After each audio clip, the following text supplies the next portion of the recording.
difference between hazard and disaster.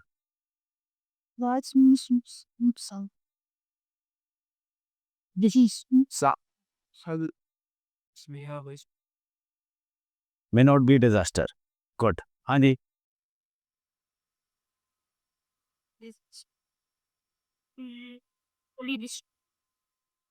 Fully destroyed. ठीक है. Okay. और हाँ जी.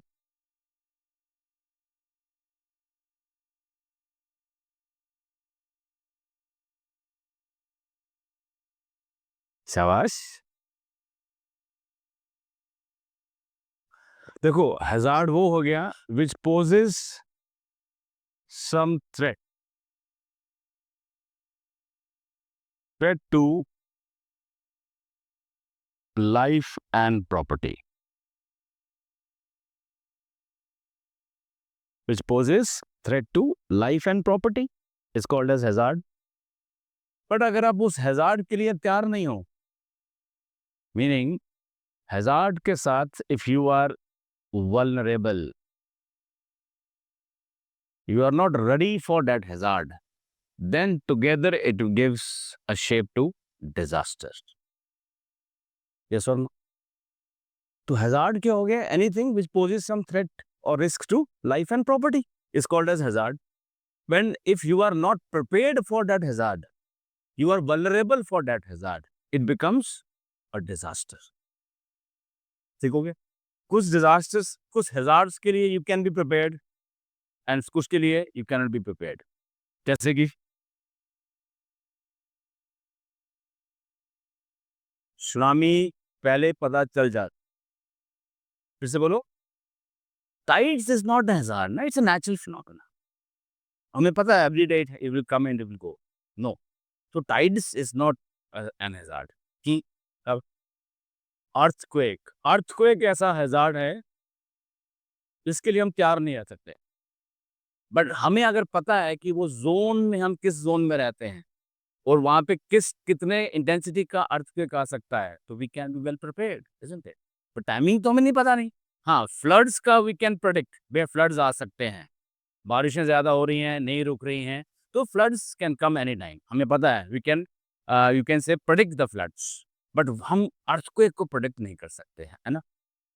सुनामी को भी प्रेडिक्ट हम कर सकते हैं, बट हमारे पास अगर वो मीन्स एंड मेजर्स हों तो. जैसे जापान की बात करते हैं, तो Japan is earthquake prone area and it is tsunami prone area. तो जापानीज गवर्नमेंट ने क्या किया हुआ है, अपने ईस्टर्न वाले रीजन के अंदर, सी के अंदर उसने कुछ इंस्ट्रूमेंट्स को फ्लोट करके रखा हुआ है. तो जैसे ही वो हल्का सा सी लेवल राइज को मेजर करते हैं, तो सुनामी अलर्ट हो जाता है. बट इंडिया में हमारे पास ऐसे फ्लोटिंग मेजर्स नहीं है कि हम सुनामीज को फिलहाल प्रेडिक्ट कर पाए. बट जापान में सुनामीज आती हैं. फिर से बोलो. तो वो तो हमें दिख रहा है ना, आ रहे हैं, तो we can be prepared for that, है ना. पर अर्थक्वेक के लिए हमें नहीं पता कब आ जाए. बट अगर आप उस पर्टिकुलर जोन में रहते हो जहाँ पे अर्थक्वेक आ सकते हैं, आते हैं, तो हम अपनी बिल्डिंग्स को ऐसा बना सकते हैं कि भाई कि वो अर्थक्वेक के रेजिस्टेंस हो पाए, है ना. तो वी कैन बिल्डिंग मेजर्स हम ऐसे यूज कर सकते हैं कि हम अब उस वल्नरेबिलिटी से बच सकते हैं. जितना जितना नुकसान उससे हो सकता है उतना ना हो, तो वी कैन प्रिपेयर आवरसेल्व्स, है ना. क्लाउड बस्ट भी अगेन हज़ार्ड है, बट हमें पता है कि साउथ वेस्ट मानसून सीजन के टाइम पे हमारे हिली रीजन्स के अंदर क्लाउड बस्ट होते हैं. We need to prepare for that, है ना. तो कुछ चीज़ों को हम प्रिपेयर कर सकते हैं, कुछ के लिए हमें पता नहीं चलता है. ठीक हो गया, सिंपल बात हो गया. हज़ार्ड हो गया anything which poses threat to life and property. But if you are not prepared for that hazard, you are vulnerable for that hazard, then it becomes a disaster. ठीक हो गया जी. Disasters are natural and they are man-made also. ठीक है, लिखेंगे फटाफट. First लिखेंगे hazard which poses threat or risk. Hazard is the one which poses a threat or risk to human lives and properties.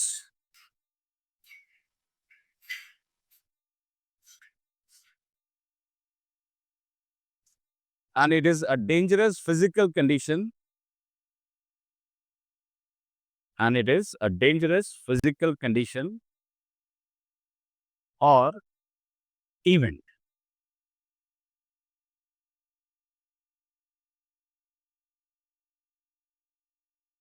और event.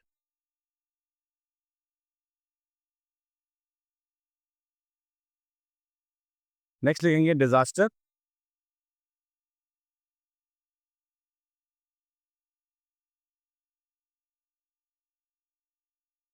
It is defined as a catastrophic event. It is defined as an catastrophic event or a calamity or a calamity which causes great harm to human lives, which causes great harm to human lives and assets.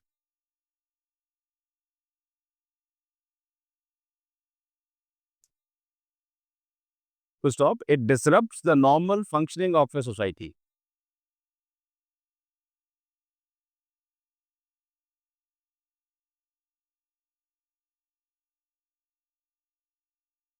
It disrupts the normal functioning of society. Next line. In other words, hazard along with vulnerability. Hazard along with vulnerability leads to disasters.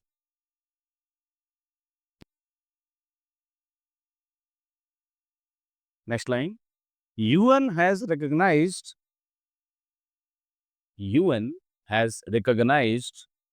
the significance of UN has recognized the significance of disaster management, significance of disaster management for sustainable development, for sustainable development,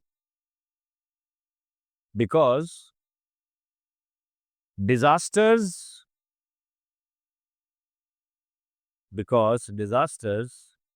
undermines many of the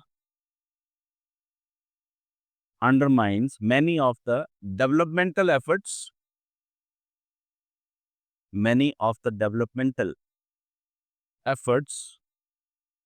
and put the whole growth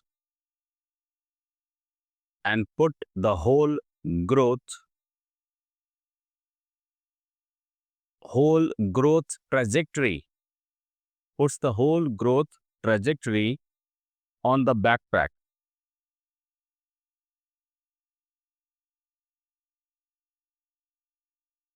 Therefore,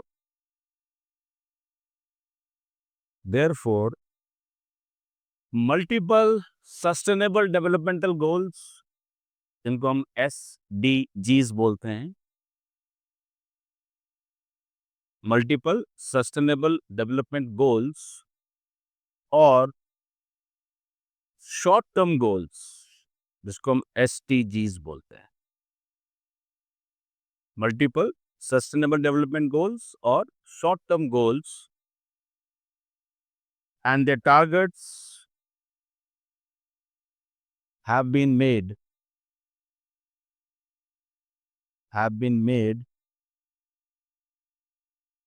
like SDG 1, SDG 1 dash target 1.5, SDG 1 dash target 1.5 says reducing the risk and exposure of poor, reducing the risk and exposure of poor to disaster environment shock,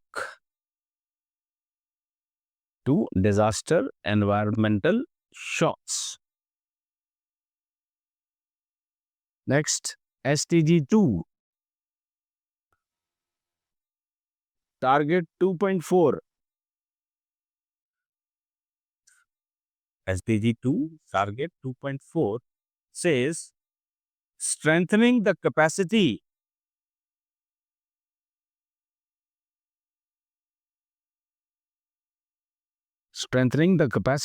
for adaptation to climate change,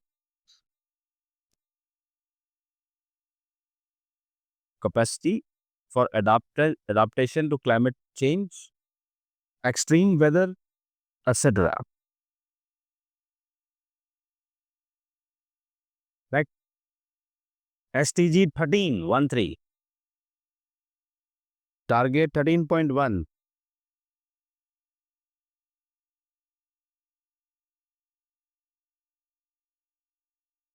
Strengthens the resilience.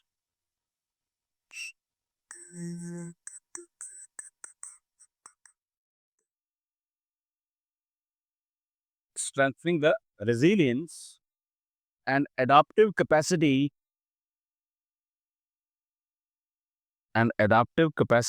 to climate related hazards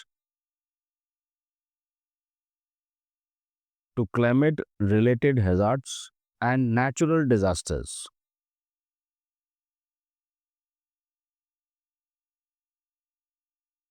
Resilience का क्या मतलब होता है?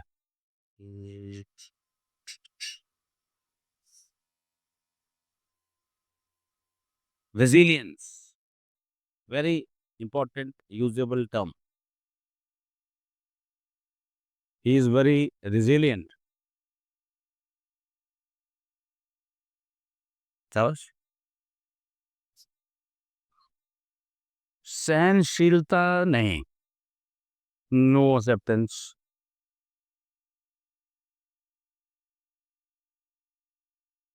शाबाश. Capacity to recover from the difficulties is called as resilience. That is capacity to recover from the difficulties is called as resilience. चलो जी. Now, international efforts for disaster management.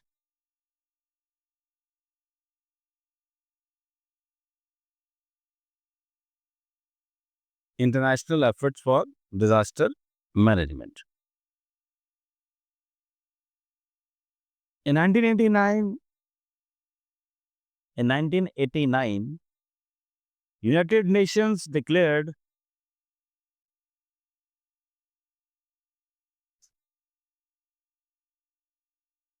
1990 to 1999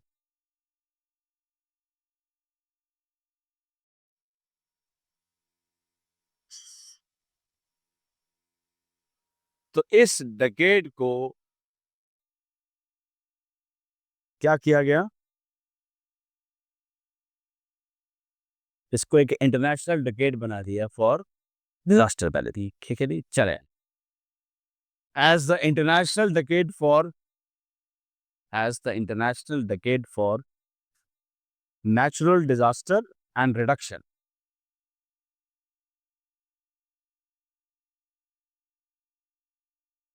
As the international decade for natural disasters and reduction. To stop, the objective was to generate awareness. Objective was to generate awareness among the member countries. Awareness among the member countries on disaster management.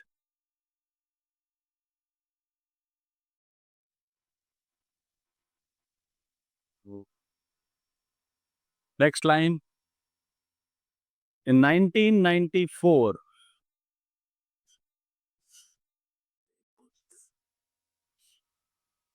first World Conference on Disaster Management. First World Conference on Disaster Management or Reduction.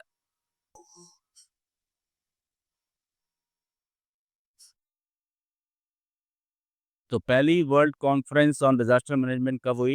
1994 में. was organized by United Nations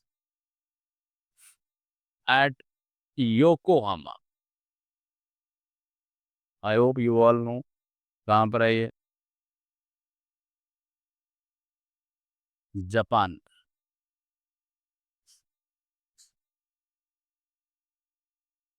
It adopted Yokohama strategy for safer world.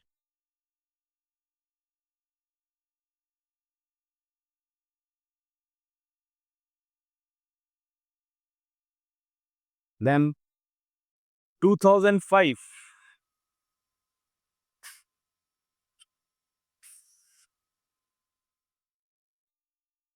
second World Conference on Disaster Reduction was organized by UN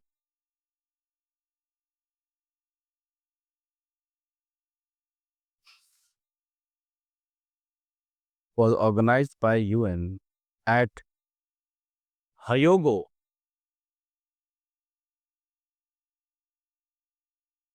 ये भी Japan में है. पहले वाले का theme लिख लेना एक मिनट ना. फर्स्ट का थीम नीचे लिख देंगे, ऐड कर देंगे. Prevention, mitigation and preparedness. Prevention, mitigation and preparedness were being discussed by UN for disaster management. Preparedness.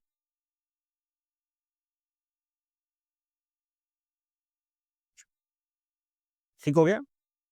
और नंबर 2 का, it adopted Hyogo framework for action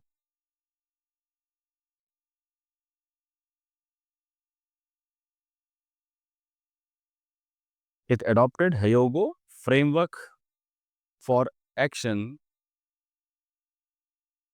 2005 to 2015. 10 साल का फ्रेमवर्क था. और इसका ऑब्जेक्टिव था was to build resilience of nations,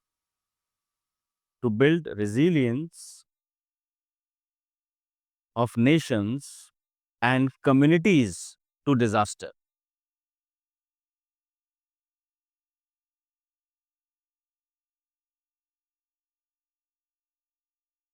Then third conference was held in 2015.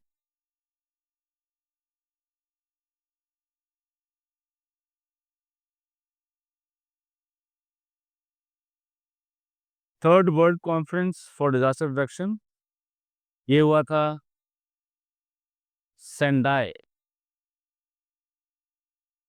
Again Japan. तो 3 conferences, तीनों के तीनों जापान में. Yokohama, Hyogo, Sendai. ठीक है. 1994, 2005 और 2015. ठीक है जी. देखेंगे. It adopted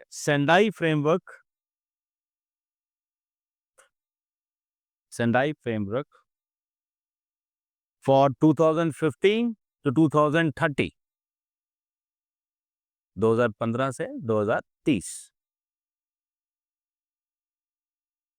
It is a non-binding agreement.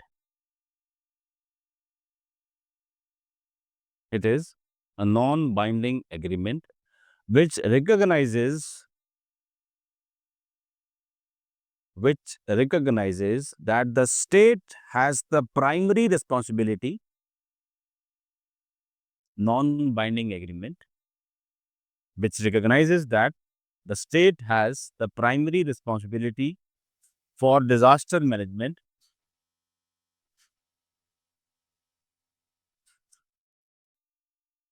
but it needs to be shared with other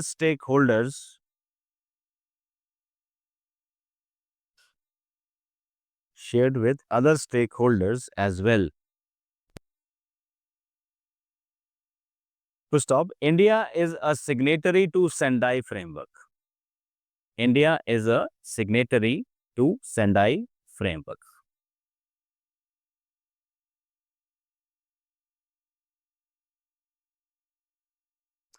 Full stop. Sendai Framework proposed four priorities. Proposed four priorities for action. Four priorities for action for effective disaster management.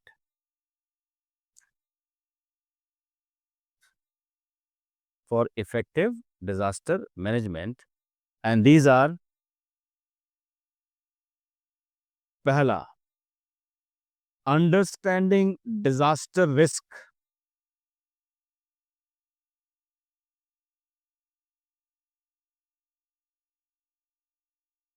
Number two, managing risk by strengthening governance.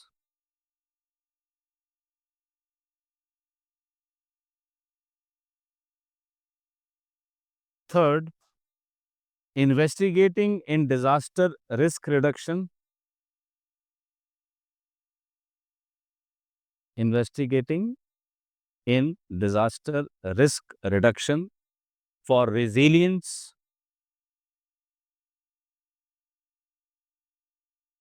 And fourth is enhancing disaster preparedness.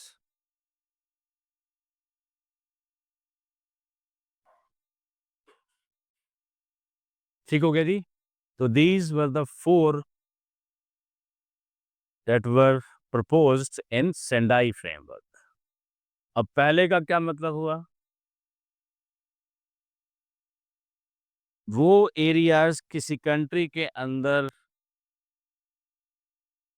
Note down किए जाएं which are prone to the risks, जहां पे disaster हो सकता है और उसकी intensity क्या है ना, और उसका मैग्नीट्यूड कितना हो सकता है. तो पहला तो हो गया identify those locations in the country which are disaster prone. Second, what is the magnitude of those disasters. जैसे अगर इंडिया की बात करें तो इंडिया को हमने 4 अर्थक्वेक जोन्स के अंदर डिवाइड किया हुआ है. 2 3 4 के अंदर.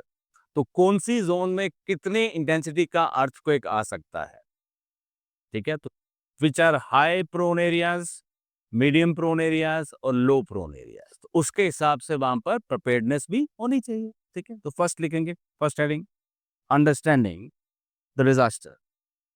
It is identifying and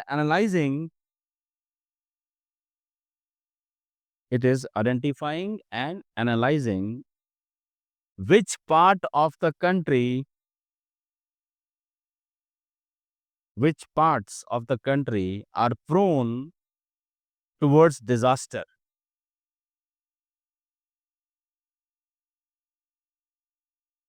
and of what magnitude and intensity.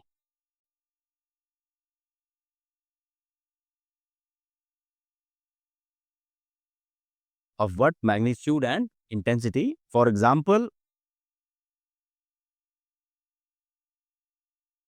the earthquake hazard map of India. For example, earthquake hazard map of India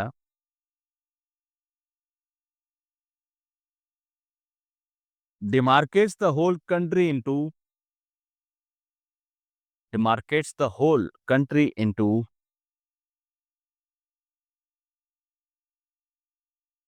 4 seismic zones. 4 seismic zones. Bracket में लिख लेंगे 2 3 4 5. तो कौन से वाले खतरनाक वाले एरियाज हैं, 2 वाले कि 5 वाले?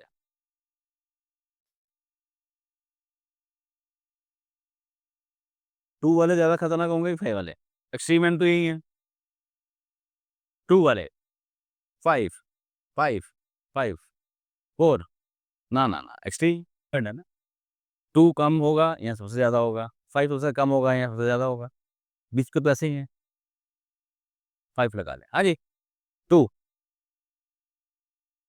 अरे मूर्खो 4 5 वाले और हम उसी का पार्ट है हम 4 वही हम दोनों में आते हैं कुछ एरियाज हमारे 5 में है कुछ एरियाज हमारे 4 में है तो 4 5 are the more dangerous one J and K Uttarakhand Himachal Sikkim Arunachal Pradesh पूरा जो हिमालयन बेल्ट रीजन है दैट इज कम अंडर 4 और 5 even whole of north eastern region 4 में आता है या 5 में आता है even including Gujarat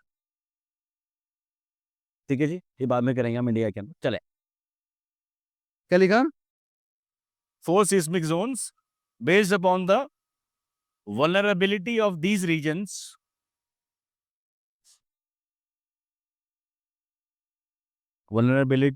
these regions to earthquakes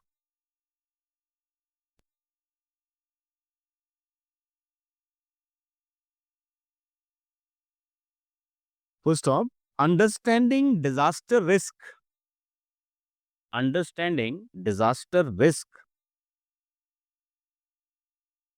is better known as understanding disaster risk is better known as इसको सिंगल कॉमर्स में लेके अनलाइन कर देना हैजार्ड रिस्क वल्नरेबिलिटी असेसमेंट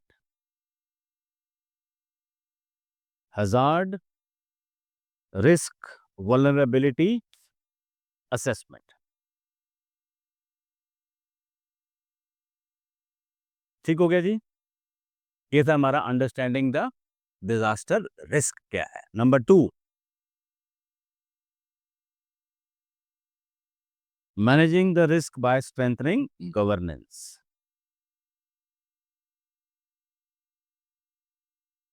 इसमें क्या आना चाहिए managing risk by strengthening governance मतलब इसमें डिजास्टर हो गया फिर कौन बचाने आएगा गवर्नमेंट में कौन सी ऐसी ऑर्गेनाइजेशन है जो उस पर डील करेगी वो तो ठीक है मैं बता रहा हूँ तो गवर्नेंस में क्या आएगा कि भाई हो गया फ्लड्स आ गए अब उसको ठीक करने के लिए रोकने के लिए कौन आएगा मशीनरी क्या आएगी गवर्नमेंट मशीनरी कौन सी होगी तो वो भी तो एक होना चाहिए ना ये नहीं जिसका हो गया अब काम किसने करना है क्या different department in the government कौन सा वाला आगे काम करेगा किसकी रिस्पॉन्सिबिलिटी वो आएगी वो आएगा नंबर 2 के अंदर पहले तो हो गया डिमार्केट कर दो कौन कौन से areas are under the risk of the disaster फिर अगर in the case it happens फिर कौन सी मशीनरी गवर्नमेंट की आएगी और उसको हैंडल करेगी वो नंबर 2 में आता है ठीक है जी लिखेंगे it includes the legal framework it includes the legal framework the institutional system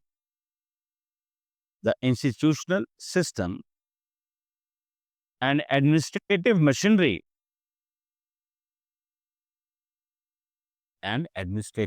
machinery in place for disaster management.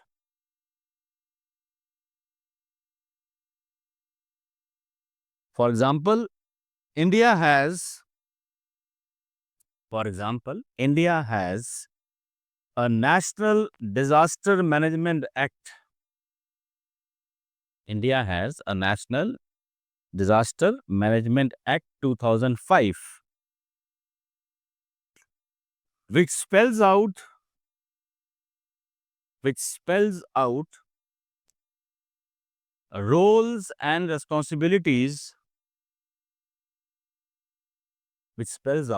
roles and responsibilities of different players for disaster management.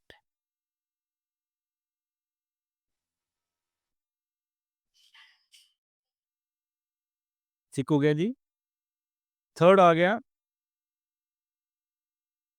Investing in disaster risk reduction for resilience. Third third framework आ गया ना हमारा उसका। 4 थे ना Sendai के अंदर। ये पूरा एक रोड मैप है, कैसे-कैसे हम इसको मिटिगेट कर सकते हैं, रिडक्शन कम कर सकते हैं, हो जाने पर कौन काम करेगा, है ना? सच पूरा इसके अंदर फ्रेमवर्क आता है। Investing in disaster risk. चलो जी। It identifies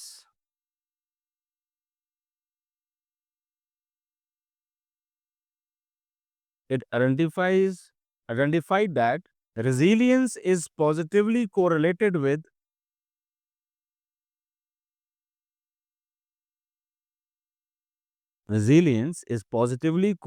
with disaster risk reduction.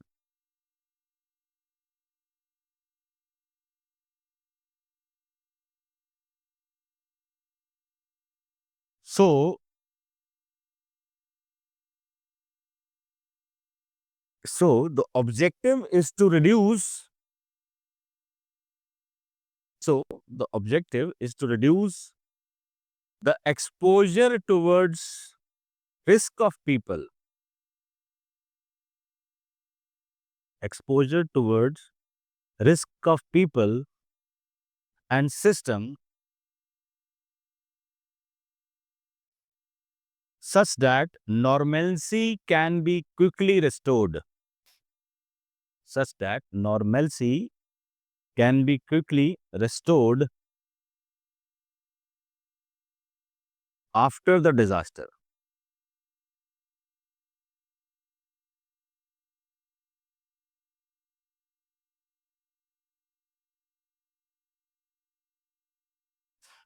Full stop. As per Sendai framework,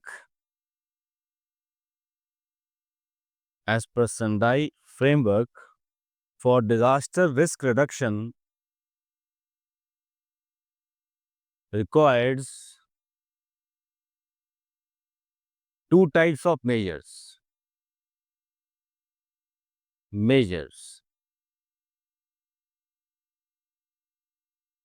एक हम बोलते हैं structural measures,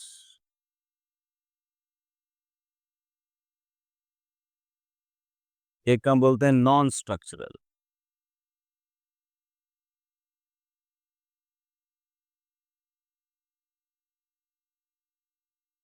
structural measures and non structural measures.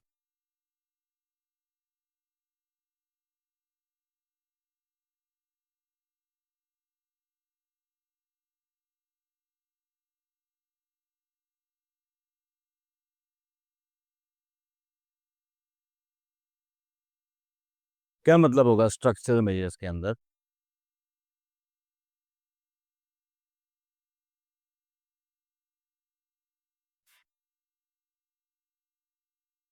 जब आपको पता है कि आपके एरिया में फ्लड्स ठीक-ठाक आते हैं और ये पर्टिकुलर रिवर कॉज़ करती है ना? तो क्यों ना हम उस रिवर के ऊपर एक मल्टीपर्पज़ प्रोजेक्ट बना लें? देखो, डिफरेंस क्या होता है? एक normal hydro electric power plant, जिसको आप नॉर्मली डैम बोलते हैं, और एक मल्टीपर्पज़ प्रोजेक्ट के अंदर।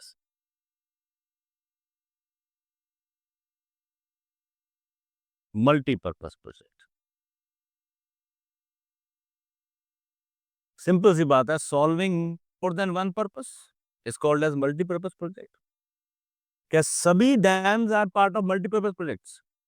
नो, है ना?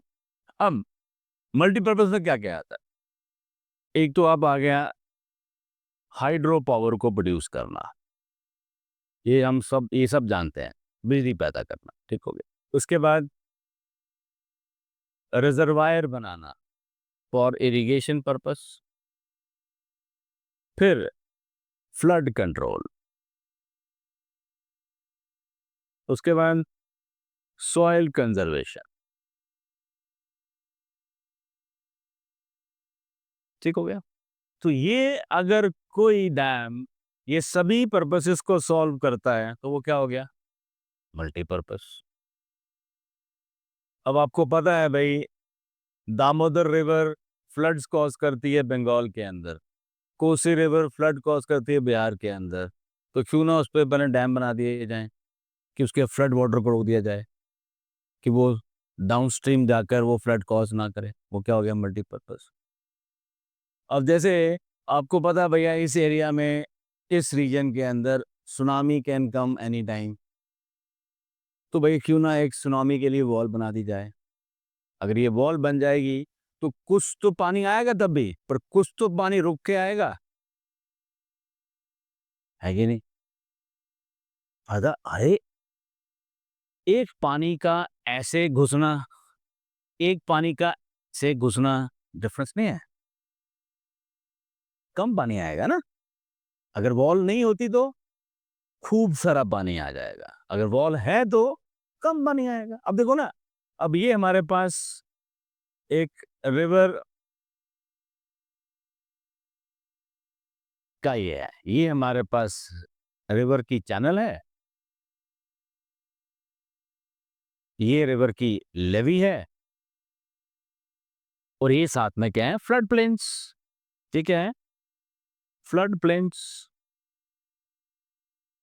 अब एक पानी का वॉल्यूम बढ़ते बढ़ते बढ़ते लेवी को क्रॉस करने के बाद पानी का आना, और दूसरा लेवी का यहां से टूट जाना, तो ये सारा पानी यहां से जो आ रहा है और जो ये यहां से आ रहा है, इसमें डिफरेंस नहीं होगा। वही हिसाब होगा, सुनामी की वॉल के ऊपर से पानी का आना और वॉल ना होकर पानी का आना, डिफरेंस इज देयर। अगर सपोज को छोटी सुनामी हुई तो वॉल तो रोक लेगी ना। हाँ, बड़ी सुनामी होगी तो वो वॉल को भी क्रॉस कर कर पानी एंटर कर जाएगा, बट अगर छोटी सुनामी होगी तो रुक गई ना। तो मतलब कुछ तो फर्क पड़ेगा उससे। एक हो गया उसको रिस्क को रिड्यूस करना बाय इंजीनियरिंग स्ट्रक्चर। पहले ही पता है कि भैया यहाँ पर ये चीज हो सकती है, तो उसको हम स्ट्रक्चरल मेजर्स के साथ क्यों ना उसको मिटिगेट कर ले पहले ही। ठीक हो गया, ये हो गया स्ट्रक्चरल मेजर। नॉन स्ट्रक्चरल में क्या आएगा?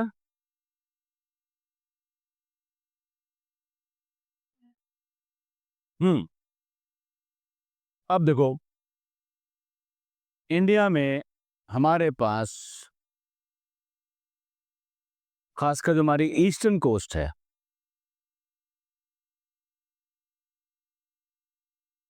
ईस्टर्न कोस्ट ऑफ इंडिया,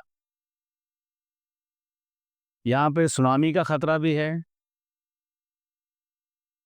यहाँ पर ट्रॉपिकल साइक्लोन्स भी आते हैं, है ना, दोनों ईस्टर्न कोस्ट पे आएंगे। अब हमारे पास मैंग्रोव फॉरेस्ट है,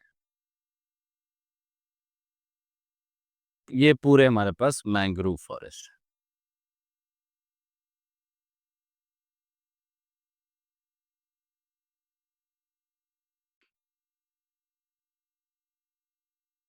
अब कुछ एरियाज में बिकॉज ऑफ ह्यूमन इंटरवेंशन हमने मैंग्रोव फॉरेस्ट को काट दिया। अब यहां से आई tsunami.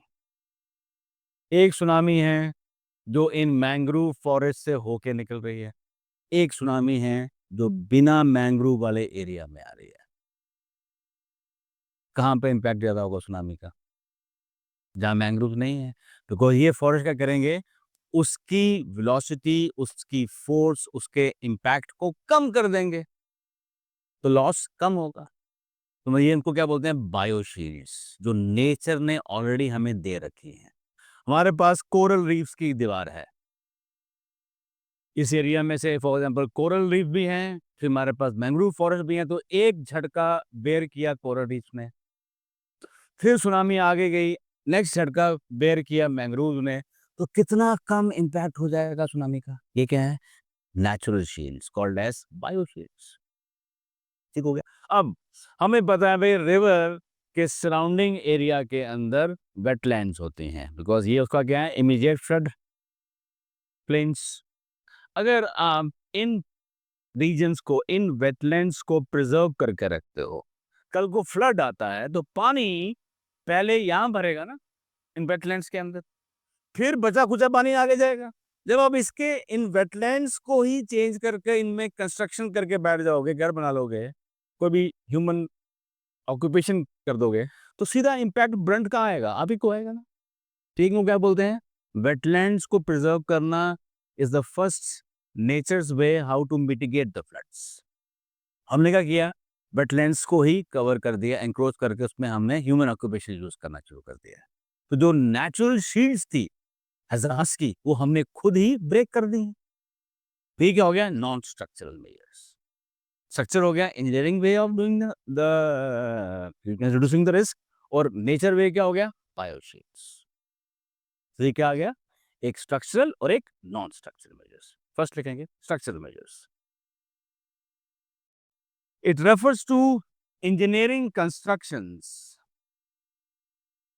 It refers to engineering constructions and artificial systems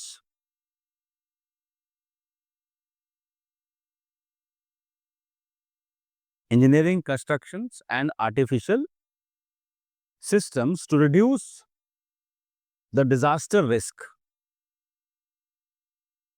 To reduce the disaster risk. For example, multi-purpose river valley projects,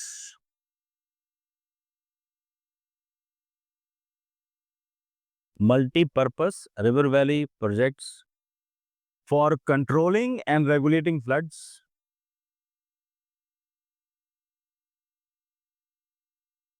number 2 पे सुनामी वॉल्स फॉर सुनामीज। आपने बड़े सारे वीडियोस देखे होंगे जिसमें सुनामीज आ रही हैं, देखते नहीं, वो एक बहुत बड़ी सी एक कंक्रीट दीवार होती है, उसको फांद के आती है। नोटिस किया कभी? नो, वो क्या है, that is tsunami walls. Tsunami walls for tsunamis. Next, seismically engineered buildings, seismically engineered buildings for earthquakes।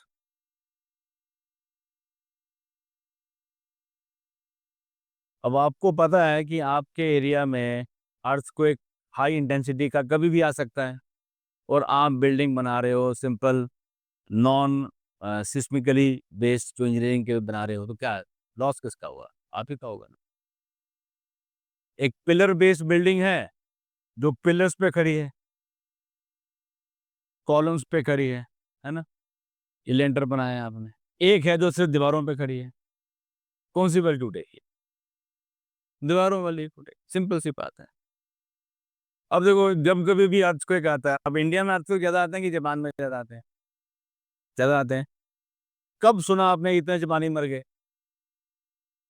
सारे लोग नेपाल में क्यों मरते हैं अर्थक्वेक आता है? तो अफगानिस्तान में क्यों मरते हैं? हयाती में क्यों मरते हैं? क्यों? बिल्डिंग्स क्लैप होती है। एक सिंपल सा कोट आता है ना, कहते भूकंप जानलेवा नहीं है, जानलेवा है इमारतें। अब से फॉर एग्जाम्पल आप ओपन फील्ड में खड़े हो along with your all loved and dear ones, जितना मर्जी हाई मैग्नीट्यूड का अर्थक्वेक आ जाए, आपको क्या होगा? मजे लोगे, यहाँ गिरोगे वहां गिरोगे, तो खड़े हो जाओगे, वो भी गिर गया, देखो वो भी गिर गया, हंसोगे ना। बड़ी किस्मत खराब होगी जहां खड़े हुए जमीन फट की बात अलग है। फिर भी जमीन फटते में टाइम लगेगा ना, आप कूद के साइड में हो जाओगे, तो होगा थोड़ी ना कुछ आपको। तो earthquake in itself is only an hazard. डिजास्टर कब बनता है? When we became vulnerable to that hazard. हमारी जो बिल्डिंग्स हैं, वो they are not appropriate as per the earthquake engineering demands. तो वो क्लैप होंगी तो लोग दब के मरेंगे ना, अदरवाइज क्या होगा? कुछ नहीं होगा। अब लास्ट टू लास्ट ईयर की बात आ जाए, टर्की में जब आपको गया था, बड़ी बड़ी बिल्डिंग दे collapsed, है ना। तो जब पता है आपके एरिया में भी आ सकती हैं, सब बिल्डिंग collapse नहीं हुई, कुछ ही हुई। जो नहीं हुई वो क्यों नहीं हुई? They must be made as per the norms of the earthquakes. जो collapse हुई वो नॉर्म फॉलो नहीं हुई होंगे अच्छे से। तो ये डिपेंड करता है, ठीक है जी। देखिए, आ जाओ, non structural measures.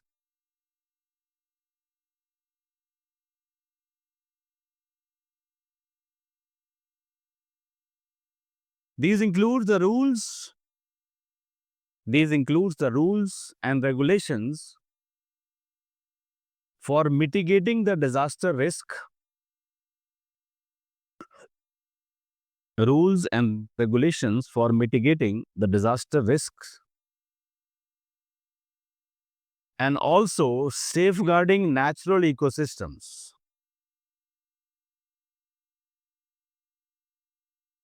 And also safeguarding the natural ecosystems, which acts as buffers against the disasters.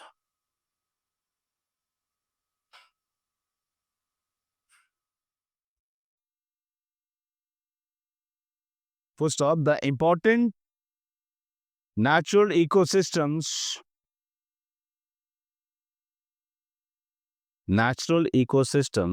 acting as buffers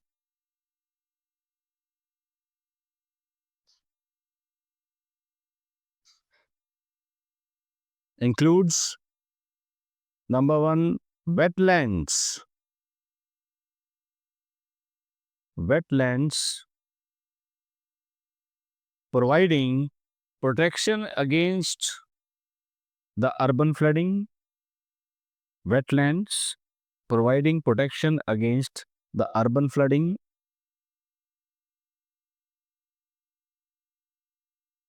Next, coral reefs and mangroves.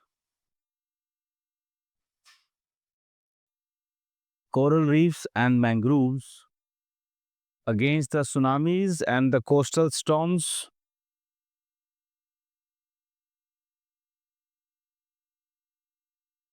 Against tsunamis and the coastal storms.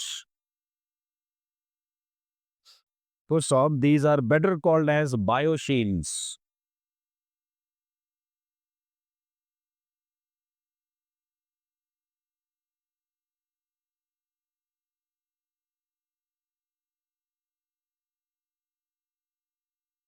अब rules और regulations में क्या आएगा? बायोशीट तो जरूरत ठीक है जो हैं, रूल्स रेगुलेशंस। अब आपको पता है भाई, तवी के किनारे घर नहीं बनने चाहिए, तो सारे बनाए बने नहीं, जो डिस्ट्रॉय हुए वो फिर से रिकंस्ट्रक्ट होने भी शुरू हो गए हैं। कोई क्या नहीं बना शुरू हो गए। अब बताओ, लोग कौन से काम हैं? वो भी ढीठ है, नहीं मानते। ये हालत। अब जब पता है हमारा भाई, we are always at risk, always at risk. अब ठीक है, अगले 5 साल फ्लड नहीं आएगा, मान गए नहीं आएगा, 5 साल जी लिए, उसके बाद क्या होगा? 6 साल, चलो 10 साल नहीं आया, 11वें साल क्या होगा? आना ही आना है। Once again it will come, it has to come. ये नेचर वे है भाई, बारिश ज्यादा होगी, पहाड़ों पे पानी तो प्लेन्स में आना ही आना है। और आपके किनारे में घर बना रखा है, फिर गवर्नमेंट को ब्लेम करना है, बताइए ये क्या किया? पर यहाँ पे गवर्नमेंट भी है, ठीक है, उनको रिहेबिलिटेट कर दो यार। अगर तो उनके जमीन के कागज बिल्कुल असली वाले हैं, प्रॉपर्टी उनकी सेफ लीगल है, तो उनको रिहेबिलिटेट करो भाई, कहीं और जमीन दे दो। हाँ, अगर लीगल नहीं है, वहां से निकाल के कहीं और दो, वही सेम प्रॉब्लम इज दिस। तो ये प्रॉब्लम है ना, रूल्स एंड रेगुलेशन स्ट्रांग होने चाहिए। फिर मरने के बाद जो हल्ला गुल्ला हुआ वो पहले ही कर दो ना यार, क्यों करते हो? सिंपल सी बात, ठीक चले।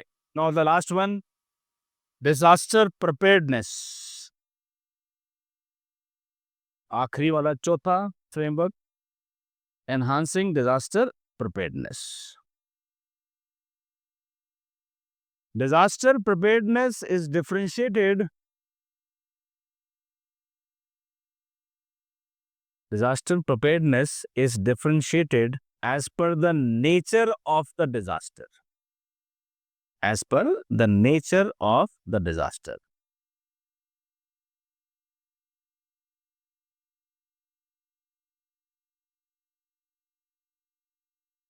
Full stop. For the disasters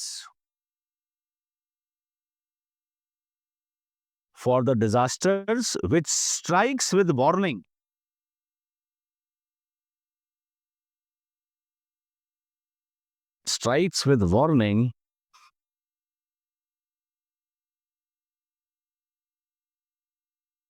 dash the disaster preparedness includes the following.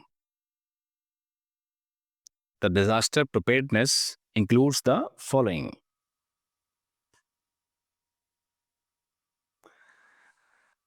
पहला is early warning systems.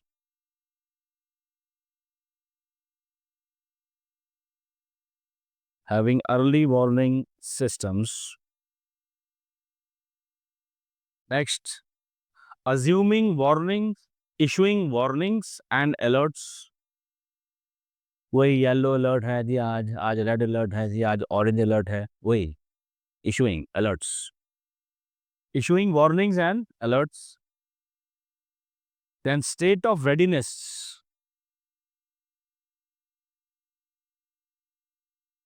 State of readiness and preparedness.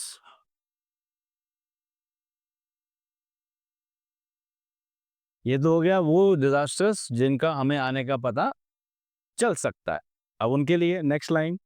For the disasters which strikes without warning.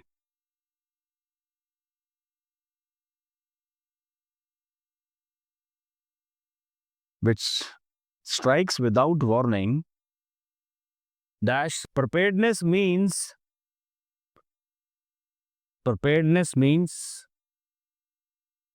क्या होना चाहिए? इसके लिए क्या होना चाहिए? We should always be ready for it. कभी भी आ सकता है. We should always be ready for it. देखेंगे means the state of readiness. The state of readiness to provide effective and timely response. To provide effective and timely response after the disaster strikes. After the disaster strike. अब कल थोड़ी बात करेंगे India में disaster management में कौन कौन से लॉज हैं, क्या है. ठीक हो गया. और कुछ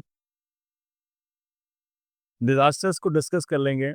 जैसे अर्थक्वेक हो गया, सुनामी हो गया, अर्बन फ्लडिंग हो गया. ठीक है, इनकी कुछ बात कर लेंगे. ठीक है जी, यहाँ तक क्लियर हो गया सबको. चलें जी, थैंक यू, गुड डे.